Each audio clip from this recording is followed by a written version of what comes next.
Today I messed up by asking my partner to hold my towel. Not from today, but I saw a post on Reddit that reminded me of this. The other week, we had temperatures in the minuses, only like -4°C at the lowest point, and our flat currently has no heating, yay for crappy landlords, but I needed a shower.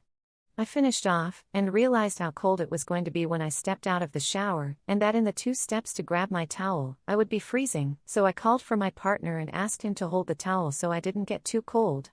He agrees, picks up the towel and holds it ready, until I open the door of the shower, at which point he starts fanning me with it, laughing at my shrieks as the cold air hits me, all the way until I grab it off him and wrap myself.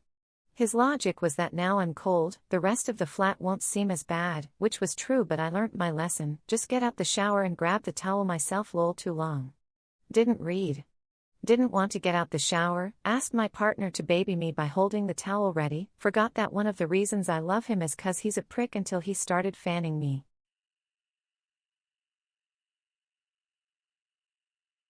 Today I messed up by discovering firsthand the feats that people's colons are capable of. So, gag.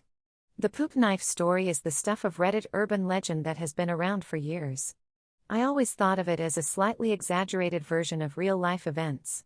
Surely nobody's diet could be so fiber-heavy that they, en masse as a family, need to use a poop knife to cut their doings into flushable bits. How innocent the first was, till this morning. I share a flat with 2 girls. We each have our rooms, but share a bathroom. This morning, my boyfriend and I woke up late. Sundaying it, you know? He headed back home directly from my door, and I decided to freshen up and get ready for the brunch we planned later. And maybe leave a few clothes to soak for later. I put music on in the bathroom and hummed along.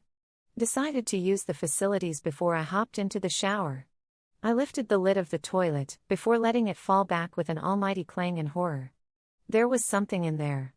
And what that was, I can only describe as a butt snake. It was not anything that could have been passed without an epidural.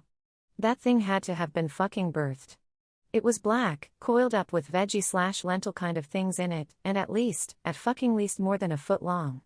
And if you think I'm exaggerating in traumatized recollection, I am not. It was that big, and that's my most reasonable estimate. No heaped coils, either. Just sitting there. At this point I was flummoxed. I flushed the damn thing thrice, once with shampoo in the bowl, and it hadn't budged. Hadn't budged. I was baffled how someone could be walking around that constipated. I briefly wondered if this was a man-sized doing and my boyfriend had hurried home to exclude himself from the list of potential culprits, but that wasn't possible, because he'd been with me all morning and had left directly. I knew almost certainly which one of the girls had left this creature in there. It was 2 googly eyes away from rearing its head above the brim and doing a dance a la snake charmer. And it refused to go down without a fight. The bigger problem was, I needed to pee. A half-liter of water and strong black coffee from earlier were making themselves very insistent in my bladder, and all the getting my hands wet and water sounds had not helped. And I was ready to give up my lifetime pursuit of being as ladylike as possible, and simply confront the 2 and ask them to own up to it and clean it up. But I didn't know if my bladder would make it. Not to mention, another regular morning activity was also slowly but surely requesting an audience.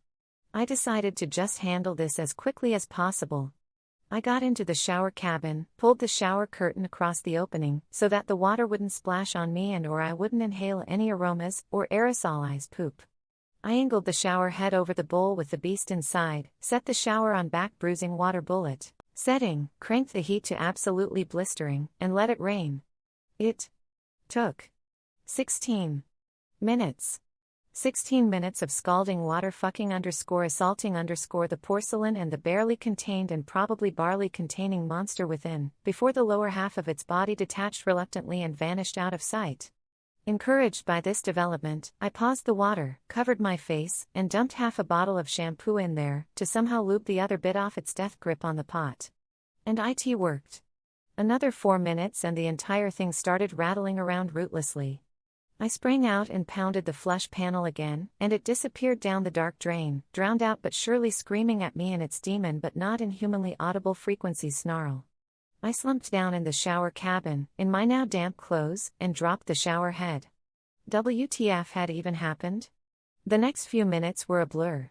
I sprayed the entire porcelain throne down with that blue and white spray thing that bleaches every sign of life off on contact, did what I needed to do, trying not to curse the necessity of human bodily functions in general, took a thorough, burning hot shower to try to erase the memory of any and all of it, and escape the pink and white hellhole that my bathroom now felt like. I left the house in a rush, needing to get out in the open air and sunlight. I called my boyfriend and walked with him to a restaurant he frequents. And lost my appetite completely.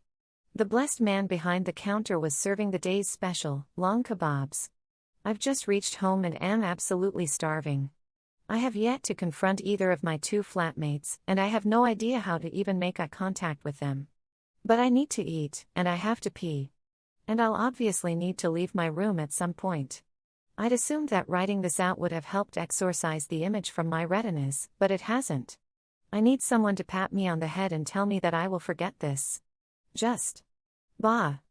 I guess I'll give myself 5 minutes more. Too long.